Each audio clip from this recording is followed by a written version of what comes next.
ಒಂದೇ ಮಾತರಂಗೆ ಸೋನಿಯಾ ಗಾಂಧಿ ನಿಜಕ್ಕೂ ಕೂಡ ಅವಮಾನ ಮಾಡಿದ್ದಾರಾ? ಹೀಗೊಂದು ಪ್ರಶ್ನೆ ವೈರಲ್ ಆಗ್ತಾ ಇರುವ ವಿಡಿಯೋ ಹಾಗೆ ಬಿಜೆಪಿ ನಾಯಕರುಗಳ ಆರೋಪದಿಂದ ಶುರುವಾಗಿದೆ. ಸೋನಿಯಾ ಗಾಂಧಿ ನಡೆಗೆ ಕೇಸರಿ ಪಡೆ ಕೆಂಡ ಕಾರ್ತಾ ಇದ್ರೆ ಕಾಂಗ್ರೆಸ್ ಬಿಜೆಪಿ ಆರೋಪವನ್ನ ತಳ್ಳಿ ಹಾಕ್ತಾ ಇದೆ.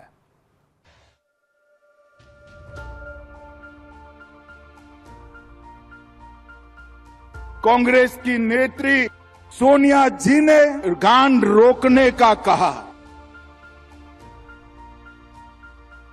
ನಿನ್ನೆಯಷ್ಟೇ ದೇಶಾದ್ಯಂತ 80ನೇ ಸ್ವಾತಂತ್ರ್ಯ ದಿನಾಚರಣೆಯನ್ನ ಅದ್ದೂರಿಯಾಗಿ ಆಚರಿಸಲಾಗಿದೆ. ಅದರಂತೆ ದೆಹಲಿಯ ಕಾಂಗ್ರೆಸ್ ಕಚೇರಿಯಲ್ಲಿ ಸ್ವಾತಂತ್ರ್ಯ ದಿನಾಚರಣೆ ಕಾರ್ಯಕ್ರಮ ಆಚರಿಸಲಾಗಿತ್ತು. ಇದೇ ಕಾರ್ಯಕ್ರಮದಲ್ಲಿ ವಂದೇ ಮಾತರಂ ಗೀತೆಯನ್ನ ಸೋನಿಯಾ ಗಾಂಧಿ ತಡೆದಿದ್ದಾರೆ ಅಂತ ಬಿಜೆಪಿ ಗಂಭೀರ ಆರೋಪ ಮಾಡಿದೆ.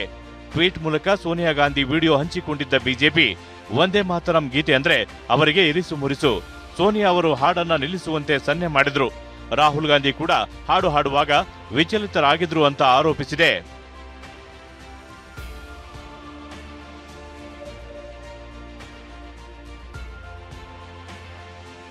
ಬಿಜೆಪಿ ಆರೋಪಕ್ಕೆ ಪ್ರತಿಕ್ರಿಯೆ ನೀಡಿರುವ ಕಾಂಗ್ರೆಸ್ ಸಂಸದ ಜೈರಾಮ್ ರಮೇಶ್ ವಂದೇ ಮಾತರಂ ಗೀತೆಗೆ ಅವಮಾನ ಮಾಡಿಲ್ಲ ಅಂತ ಸ್ಪಷ್ಟಪಡಿಸಿದ್ದಾರೆ. इंदिरा भवन में पूरा वंदे मातरम गाया गया, इसमें कोई वाद विवाद का सवाल नहीं उठता. कोई रोकने का कोई प्रयास नहीं था, कोई रोकने का प्रयास नहीं था, क्योंकि लंबे समय से कांग्रेस अध्यक्ष खड़े हुए थे. सोनिया जी कह रही थी उनके लिए कुर्सी लाके रख दो. ಇದೇ ವಿಚಾರವಾಗಿ ಕಿಡಿಕಾರಿದ ಅಮಿತ್ ಶಾ, ಇದು ಕಾಂಗ್ರೆಸ್ನ ನಾಚಿಕೆಗೇಡಿತನ. ಸೋನಿಯಾ ಅವರೇ ದೇಶದ 140 ಕೋಟಿ ಜನ ನಿಮ್ಮನ್ನ ಗಮನಿಸುತ್ತಿದ್ದಾರೆ. ನಿಮ್ಮ ಈ ಕೆಲಸವನ್ನ ದೇಶದ ಜನ ಕ್ಷಮಿಸೋದಿಲ್ಲ ಅಂತ ಗುಡುಗಿದ್ರು. कांग्रेस पार्टी के मुख्यालय पर वंदे मातरम का गान हो रहा था. चालू गान में कांग्रेस की नेत्री सोनिया जी ने कांग्रेस अध्यक्ष को गान रोकने का कहा. सोनिया जी, 140 करोड़ की जनता आपको देख रही है. आपके द्वारा किया गया ये पाप इस देश की जनता कभी माफ नहीं करेगी, कभी माफ नहीं करेगी. ಟ್ವೀಟ್ನಲ್ಲಿ ಕಿಡಿಕಾರಿದ ಪ್ರಹ್ಲಾದ್ ಜೋಶಿ, ರಾಷ್ಟ್ರೀಯ ಭಾವನೆಯ ಬಗ್ಗೆ ಗಾಂಧಿ ಕುಟುಂಬಕ್ಕೆ ಯಾಕೆ ಇಷ್ಟೊಂದು ಅಸಹನೆ ಅಂತ ಪ್ರಶ್ನಿಸಿದ್ದಾರೆ. ಭಾರತದ ಸಂಸ್ಕೃತಿ ಮತ್ತು ಆಳವಾಗಿ ಬೇರೂರಿರುವ ರಾಷ್ಟ್ರೀಯ ಭಾವನೆಯ ಬಗ್ಗೆ ಗಾಂಧಿ ಕುಟುಂಬಕ್ಕೆ ಯಾಕೆ ಇಷ್ಟೊಂದು ಅಸಹನೆ ಇದೆ? ಕಾಂಗ್ರೆಸ್ ನಾಯಕತ್ವ ವಂದೇ ಮಾತರಂನ ಸಂಪೂರ್ಣ ಪ್ರತಿಪಾದನೆಯಿಂದ ಮತ್ತೊಮ್ಮೆ ತನ್ನ ಸ್ಪಷ್ಟ ಅಸಹನೆಯನ್ನು ಪ್ರದರ್ಶಿಸಿದೆ. ವಂದೇ ಮಾತರಂ ಹಾಡುವ ಸಮಯದಲ್ಲಿ ಕಾಂಗ್ರೆಸ್ ಪ್ರಧಾನ ಕಚೇರಿಯಲ್ಲಿ ರಾಹುಲ್ ಗಾಂಧಿ, ಸೋನಿಯಾ ಗಾಂಧಿ ಹಾಗೂ ಕಾಂಗ್ರೆಸ್ ಅಧ್ಯಕ್ಷ ಮಲ್ಲಿಕಾರ್ಜುನ್ ಖರ್ಗೆ ಅವರ ವರ್ತನೆ ನಾಚಿಕೆಗೇಡಿನ ಸಂಗತಿ ಮತ್ತು ತೀವ್ರ ಖಂಡನೆಗೆ ಅರ್ಹವಾಗಿದೆ.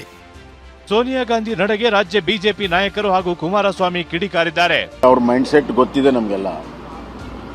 ಆ ಮೈಂಡ್ ಸೆಟ್ಟಿನ ಒಂದು ಈ ಥರದ ಬಿಹೇವಿಯರಿಂದ ಹೊರಗಡೆ ಬಂದಿದೆ. ಸೋನಿಯಾ ಗಾಂಧಿ ಅವರ ನಡವಳಿಕೆ ಪ್ರತಿಯೊಬ್ಬ ಭಾರತೀಯರು ಕೂಡ ಇವತ್ತು ಖಂಡಿಸ್ತಾ ಇದ್ದಾರೆ. ಖರ್ಗೆ ಅವರಿಗೆ ಒಂದು ಕುರ್ಚಿ ಹಾಕೋದಕ್ಕೆ ಹೇಳಿದೆ, ನಾನು ಒಂದೇ ಮಾತರಂ ನಿಲ್ಲಿಸಿ ಅಂತ ಹೇಳಲಿಲ್ಲ ಅಂತ ಕ್ಲಾರಿಫಿಕೇಶನ್ ಕೊಟ್ಕೊಂಡವ್ರೆ. ವಂದೇ ಮಾತರಂಗೆ ಅವಮಾನ ಮಾಡಿದ್ದಾರೆಂದು ಆರೋಪಿಸಿ ಮಂಗಳೂರಿನ ಊರ್ವ ಪೊಲೀಸ್ ಠಾಣೆಯಲ್ಲಿ ಬಿಜೆಪಿ ಮುಖಂಡ ವಿಕಾಸ್ ಪುತ್ತೂರು ದೂರು ನೀಡಿದ್ದಾರೆ. ಸೋನಿಯಾ ವಿರುದ್ಧ ಎಫ್ಐಆರ್ ದಾಖಲಿಸುವಂತೆ ಆಗ್ರಹಿಸಿದ್ದಾರೆ.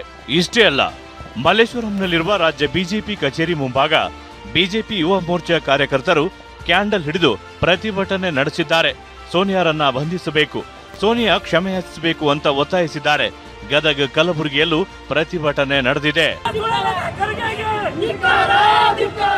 ಸದ್ಯ ವಂದೇ ಮಾತರಂಗೆ ಅವಮಾನ ಮಾಡಿರುವ ಆರೋಪ ರಾಷ್ಟ್ರ ರಾಜಕೀಯದಲ್ಲಿ ಭಾರೀ ಚರ್ಚೆಗೆ ಗ್ರಾಸವಾಗಿದೆ. ಬಿಜೆಪಿಯವರು ಇದನ್ನೇ ಅಸ್ತ್ರ ಮಾಡಿಕೊಂಡು ಕಾಂಗ್ರೆಸ್ಗೆ ಲೆಫ್ಟ್ ಅಂಡ್ ರೈಟ್ ತೆಗೆದುಕೊಂಡಿದ್ದಾರೆ. Bureau report, TV9